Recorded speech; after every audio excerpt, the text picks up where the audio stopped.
वैचारिक मतभेद के लिए निश्चित रूप से आदर होना चाहिए, लेकिन केवल अपनी ही विचारधारा को प्राथमिकता मिले या प्रश्रय मिले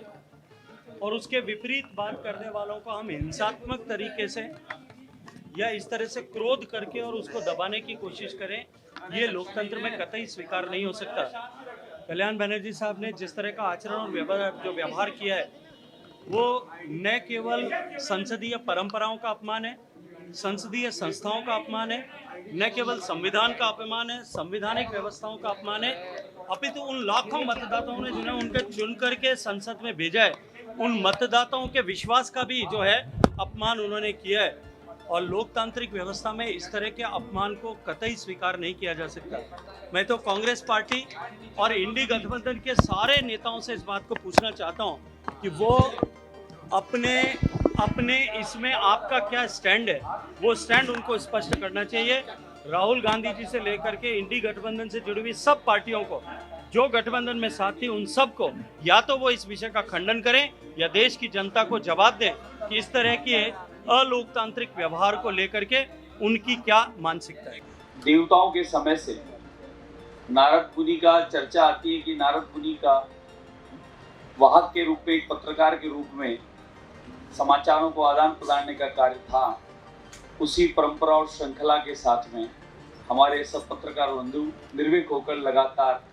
इस कार्य को आगे बढ़ा रहे हैं। समय अनुरूप जैसे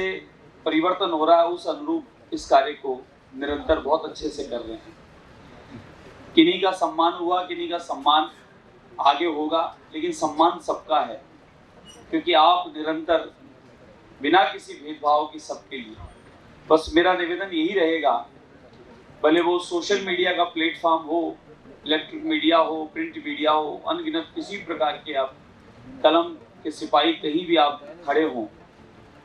अपनी संस्कृति, अपनी परंपरा और अपनी सच्चाई, उसको निरंतर आप लोग बताते रहें, यही आपसे अनुरोध रहेगा। साथ ही आप पत्रकार बंधु, मुझे अच्छे से अनुभव है, अवगत हूँ मैं लगातार, कि पत्रकार बंधु को सिर्फ सम्मान और उनके कार्य में कोई व्यवधान न हो, उस बात का निरंतर आप लोगों का स्वभाव रहता है। हम इस बात को बराबर ध्यान रखते हैं, रखने का प्रयास करते हैं, और आप लोग वे सच्चे सिपाही हैं कि कोई इधर उधर हो सकता है, लेकिन आपकी कलम के माध्यम से जो सत्य है उसे ही आप लोग बताने का 100% काम करते हैं। रामराज्य कायम हो, किसी को किसी का भय न हो, कोई भी व्यक्ति किसी के द्वारा आतंकित न हो, और हमको उम्मीद है कि आपका जो यह वस्त्र है यह इसमें निश्चित सफलता प्रदान करवाएगा। हमारे रवि जी,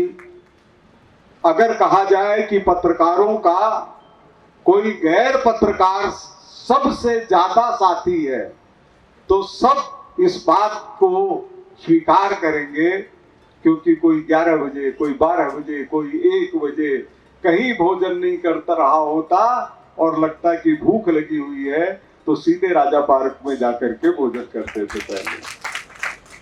हमारे बहुत ही प्यारे, हम सबके दुलारे, चाहे ये हारे या जीते, किसी भी जगह ये काम कर रहे हों, इनके ऊपर न तो कोई दाग है और ये बेबाक हैं। इसलिए बिल्लू बना जी का भी बहुत बहुत बहुत हार्दिक अभिनंदन। आज थोड़ा सा फर्क है, हम लोगों को लगता था कि जैसे हम लोग पत्रकार हैं वैसे ही बिल्लू बना जी पत्रकार है, लेकिन आज क्या हुआ, मेरे को लगा कि हम लोग प्रजा हैं,